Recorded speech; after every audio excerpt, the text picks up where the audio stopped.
Hey YouTube, welcome back to my channel, and if you're new here, welcome. My name is Melissa and my channel is about psychiatric drug withdrawal reactions and recovery. So I went through a long and protracted withdrawal, first from antidepressants, and then I reinstated and took more antidepressants, benzos, antipsychotics, anticonvulsants. I had adverse reactions to everything. I developed a movement disorder, akathisia, and my whole journey took about 4.5 years before I started turning a corner and feeling like I was recovering. It was the most difficult thing I've ever went through in my life, and now I try to offer hope to others and information and awareness through my videos. I also have started coaching, so I do one-on-one supportive coaching for those who are looking for that. I offer it at lower rates than other places you might find online. I have a free 15-minute consultation, 30-minute calls, 60-minute calls, and then I've put together 4-session packages for those who might want to meet a little bit more regularly, and that's at a further reduced rate.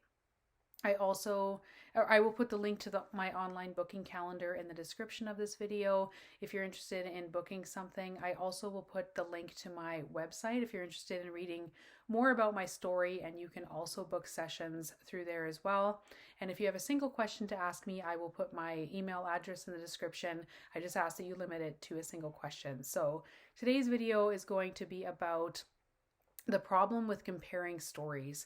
So this is a theme that I've noticed come up. I've seen it on the forums before. I've seen it in the Facebook groups and other online groups, and I've also seen it through my coaching. So the problem with comparing stories. So it's human nature to compare your life and your story to other people, although it's not a healthy thing necessarily, but I think social media and there's so much online activity now with people. It's happening more and more and becoming a problem, and especially in this community.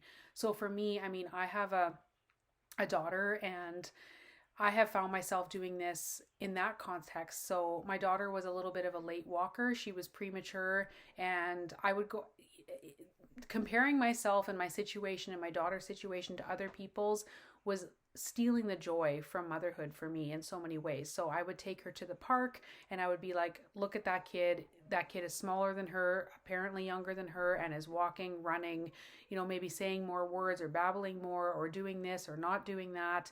And it was so hard for me to just be in the moment and to be present with my daughter and to enjoy the experience of whatever I was doing with her.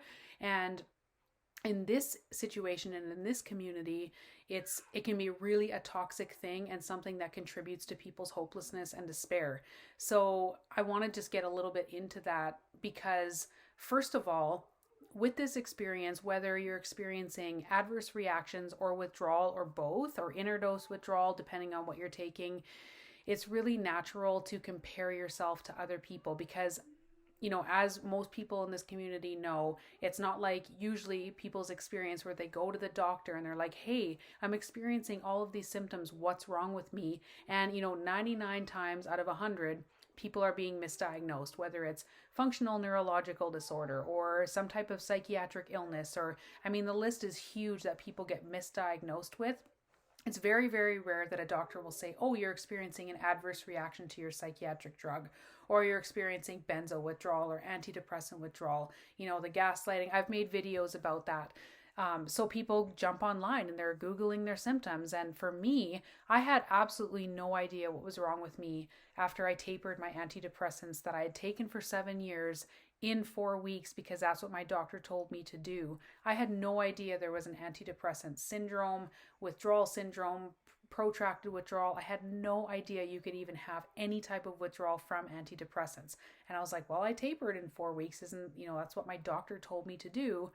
I had no idea that the symptoms that started soon after stopping the drug were related to stopping the drug. I just never connected the two because I didn't know there was such a thing.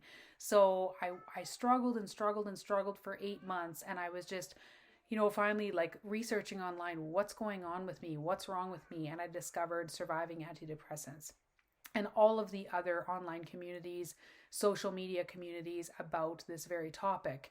And so it's natural. That's usually what people end up having to do in order to diagnose themselves and figure out what's going on with themselves. And so they end up, figuring it out. And then again, I've talked about this in other videos. They're looking for their specific symptoms. They're researching, this drugs other people, trying to find other people who took the same drugs as them and who are having the same experience as them. And then, you go down all of these rabbit holes, and you're like, you might even join some support groups, or you might put together your own support group, or there's other coaches who do support groups. And I've talked to people one-on-one about this situation, and they'll say, well, I was talking to this person, or I was in this support group, and people will start to say, well, you can't be that bad because. So this could be, you can't be that bad because you go outside and walk, or you can't be that bad. Like, it's like all spectrums of the symptoms. People get told this, right? So someone will be bedbound and say, well, you can't be that bad because you can go outside, or you can go walking, or you can do this, that, and the other thing. And then the person who's out walking will say, well, you can't be that bad because you're laying in bed and resting. And so I find that this happens all the time. When I even had my own support group that I put together for myself to, get support when I was really struggling and really suffering, I had this sort of one rule, because I sort of became the default moderator because I was the one who started this group. And I said, no suffering competitions. That's what I called it, because it's just, I don't know if it's just a human nature thing, or if it's just because of the nature of what we go through. People are always doing this, in these groups. And even, one-on-one with someone, they're saying, well, I was really mad in this group because someone said, well, you can't be that bad because you're driving. And here's the problem with that. Well, first of all, there's no purpose to it, right? So, I mean, you could sit there and argue with everybody in the group, or just with the one person you're talking to and saying, well, I'm worse than you because, or that person will say, well, actually, I'm worse than you because. And from my perspective as a coach, like, you can't compare it, because really there's no test for any of this stuff. Almost everybody, if not every single person I've ever talked to who has had every, a SPECT scan, an MRI, a CT scan, nerve conduction test, whatever test they've had, almost always comes back clean, no issues. So whatever is going on in our brains and nervous systems typically doesn't show up in standardized medical tests. So really, when it comes down to it, most of what we go through is subjective. So, and it's invisible for a lot of people. Unless you have an outright movement disorder, you have TD, or you have dystonia or whatever, most of the symptoms are silent and invisible. So you can't really compare from one person to the next who's actually worse, because there's no objective measuring of this. It's not like diabetes, which I compare it to because that's something that I've had for many years, where you can say, well, this person's blood sugar was this high and this person's blood sugar was this high, so this person was actually worse. It's not like that, where you can see numbers and you can see an objective test result. It's still mostly subjective, and you're going by what people are saying. And even if you look at, so someone in a coaching session will say to me, well, this person claims they're worse because they're in bed all day long. And me as a coach, I could say, well, that person, yeah, they claim that they're worse because they're in bed all day. But then the next person who's actually, also really suffering and isn't in bed and actually can't even relax at all will say, well, that person actually isn't as bad because I physically can't sit down. I physically can't rest. I can't relax. I can't sleep.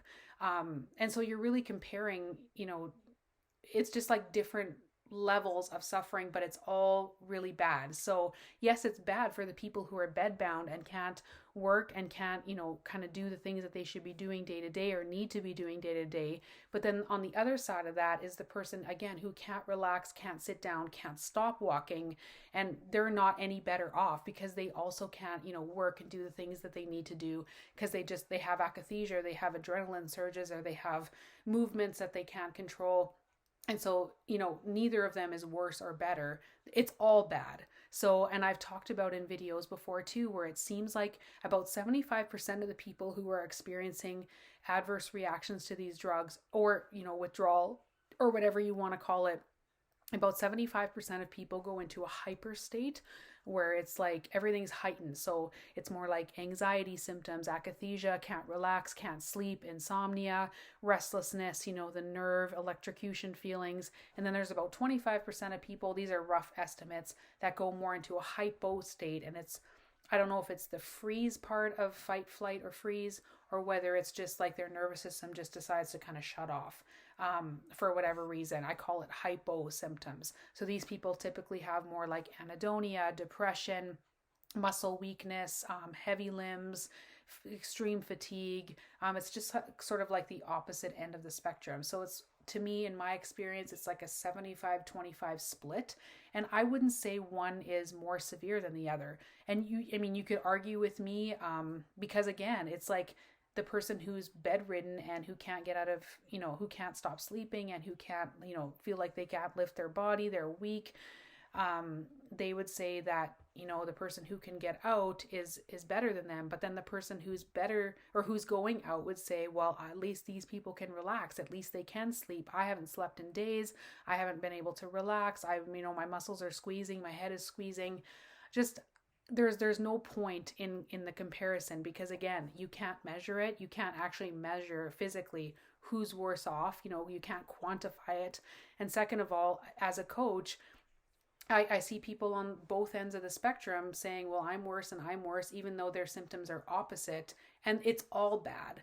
And again, there's no point in comparing your story to anyone else's. And I try to say to people, stay in your own experience, because really you can't compare it to others, because there's no sort of typical trajectory for this. It's not like when you break a limb or you break, your leg or your arm, and they say, oh, you're going to be in a cast for 6 months, and then typically, this is what happens next, and this is what happens next, and it sort of follows the same pattern for most people.